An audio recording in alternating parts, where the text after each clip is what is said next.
Hello friends, good evening. मैं हूं आपका दोस्त संदीप स्वामी और आप देख रहे हैं helping hand, help for betterment. दोस्तों, आज की वीडियो में आपको बताऊंगा कि किस तरह से आप आधार सेंटर ले सकते हैं, किस तरह से आप आधार कार्ड बनाने के ऑपरेटर बन सकते हैं।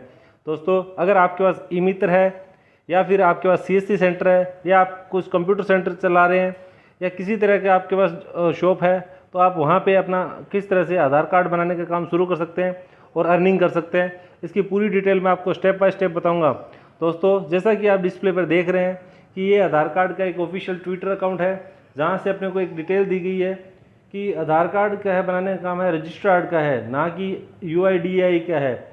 ये देखिए, आप बैनर दिख रहा है, उसके अंदर क्लियर दिख रखा है, operators are engaged by registered and not by UIDAI। मतलब UIDAI का काम है सिर्फ आधार कार्ड को रजिस्टर्ड करना, ना कि उसका जो कंप्यूटर ऑपरेटर्स है उनको रजिस्टर्ड करने का काम रजिस्ट्रार का है। आधार कार्ड बनाने का काम सिर्फ UIDAI का है। ठीक है, तो ये जो है ये स्टेट गवर्नमेंट का और सेंट्रल गवर्नमेंट दोनों का मिक्सअप रहता है। और आधार कार्ड का जो काम है UIDAI का और रजिस्ट्रार का दोनों का एक टाई अप होता है, इनके बीच एक बॉन्डिंग होती है।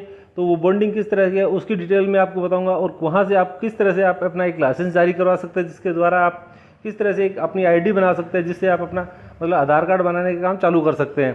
तो दोस्तों, सिंपली देखिए, आपको जो ये ट्विटर अकाउंट दिया गया है, इसके अंदर नीचे आपको एक लिंक दिया गया है जो कि अधिक जानकारी के लिए दिया गया है, जिसके अंदर क्या आपने सिंपली क्या कर सकते हैं कि कहाँ से मतलब क्या प्रोसेस है, किस फॉर्मेट में आपको वो डाउनलोड होगा। तो अपने विजिट करते हैं इस लिंक पे। जैसे ओपन करते हैं तो अपने सामने कुछ इस तरह का इंटरफेस दिखाई देगा, जिसके अंदर देखिए अपने को unique identification authority of India, इसका ये एक ऑफिशियल पेज है। और इसके अंदर देखिए अपने को MOUS, इसका मतलब होता है memorable of understanding sign with state registrar. देखिए, जो ये अंडरस्टैंडिंग है, जो स्टेट रजिस्ट्रार के साथ UIDAI का एक बॉन्डिंग होता है, उसकी अंडरस्टैंडिंग है, उसके बारे में बताया गया है कि हर स्टेट के अंदर जो स्टेट रजिस्ट्रार है उनकी UIDAI के साथ एक बॉन्डिंग होती है, एक मतलब लिखित दस्तावेज होता है, उनके साथ कुछ शर्तें होती है, उनकी क्या क्या शर्तें होती है वो सब बताया गया है। तो ये हर स्टेट की एक अलग अलग लिस्ट होती है और ये हर स्टेट में एक ही रजिस्ट्रार होता है। ठीक है, तो अपने को जिस स्टेट के अंदर जाइए उसके लिस्ट चाहिए तो उसको ओपन कीजिए और वहाँ से उसका PDF डाउनलोड हो जाएगा। वहाँ से अपन उसकी कंडीशंस है जो भी है वो अपन देख सकते हैं और वहाँ से उसको अप्लाई कर सकते हैं। ठीक है, अब दूसरा आता है ये sign with non state registrar. यहाँ से जैसे इसको अपन ओपन करते हैं तो ये अपने सामने यहाँ से जो नॉन स्टेट रजिस्ट्रार है सेंटर लेवल के, उन सब की लिस्ट आ जाएगी।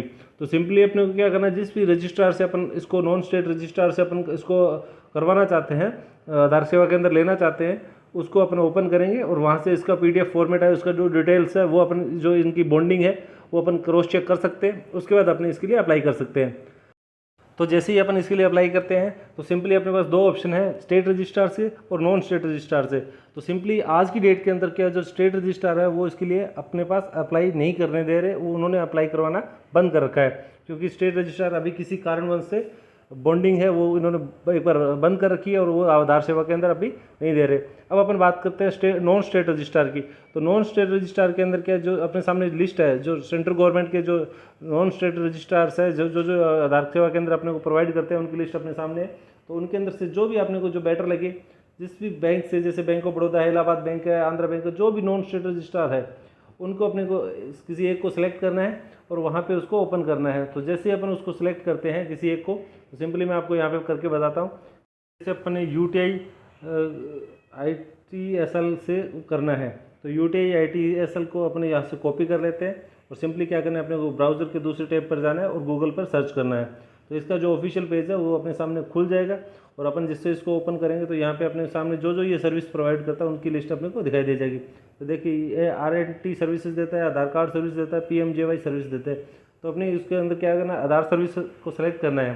तो जैसे आधार सर्विस को इसको अपन ओपन करते हैं तो इसके अंदर अपने इसके जो जहाँ जहाँ इसके ऑफिस है उन सब की डिटेल्स अपने सामने आ जाएगी और किस तरह से अप्लाई करते हैं इसकी जैसे क्लिक कर लेंगे इसको विजिट करने के लिए।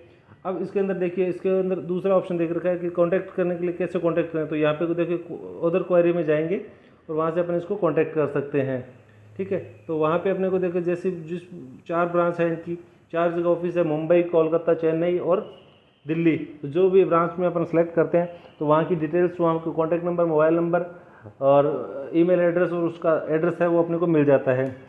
तो सिंपली अपने को वहाँ से जो अगर अपन डायरेक्टली मेल भी कर सकते हैं या इनके जो कॉन्टैक्ट नंबर है वहाँ पे कॉल करके उनसे क्वायरी कर सकते हैं कि हमारे को आधार सेवा केंद्र खोलना है, तो उसका क्या प्रोसेस है, वो पूरा प्रोसेस अपने को बता देगा।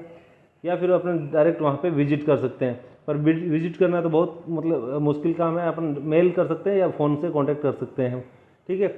अब देखिए सिंपली अपन दूसरा तरीका है, मैं अपने को दूसरा मतलब बताता हूँ कि दूसरा किसी और नॉन स्टेट रजिस्ट्रार है वहाँ से कैसे करेंगे। तो नॉन स्टेट दूसरा अपन सेलेक्ट करते हैं सिंपली, तो उसको देखते हैं उसके अंदर कैसे। तो जैसे अपन यहाँ पे करते हैं CSC services, e commerce services of India, तो जैसे अपन इसको है तो इसको अपन यहाँ से कॉपी कर लेते हैं और इसको सेम प्रोसेस में नेक्स्ट स्टेप पर जाके सर्च करते हैं। तो देखिए मैं जैसे इसको सर्च करता हूँ यहाँ से नेक्स्ट स्टेप पर जाके, तो वहाँ पे अपने सामने कुछ इस तरह से ओपन हो जाएगा और वहाँ पे इसकी जो लिस्ट है जहाँ पे इसका ऑफिस है उसकी लोकेशन अपने सामने आ जाएगी, उसकी एड्रेस डिटेल अपने सामने आ जाएगी। तो वहाँ से अपने इसको सेम प्रोसेस से मेल कर सकते हैं, कॉन्टैक्ट कर सकते हैं, कॉल कर सकते हैं या फिर इनको विजिट कर सकते हैं। तो वहाँ से अपने को पूरी फाइलिंग की डिटेल अपने को मिल जाएगी।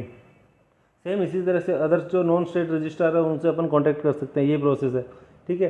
तो इस तरह से अपन क्या है कॉन्टैक्ट एज पर जाके वहाँ से कांटेक्ट कर सकते हैं। ये था एक पूरा प्रोसेस। दोस्तों मैं आपसे एक छोटी सी रिक्वेस्ट करना चाहता हूँ कि अगर आप इस तरह का कोई भी आधार सेवा के अंदर लेना चाहते हैं तो आप इनके ऑफिशियल वेबसाइट से या ऑफिशियल पेज से ही कांटेक्ट कीजिए, किसी अदर सिस्टम से या किसी अदर साइट से या किसी अन्य मीडिएटर के थ्रू मत जाइए, क्योंकि यहाँ से फ्रॉड होने के चांसेस बहुत ज़्यादा है। ऑफिशियल पेज से अगर आप कांटेक्ट करते हैं तो आपको कोई फ्रॉड होने के चांसेस कम रहेंगे, ठीक है। तो बी केयरफुली। और आपको ये जानकारी कैसे लगी हमें कमेंट करके जरूर बताएं। हमारे चैनल को शेयर करें, सब्सक्राइब करें, लाइक करें। Thank you. जय हिंद, जय भारत।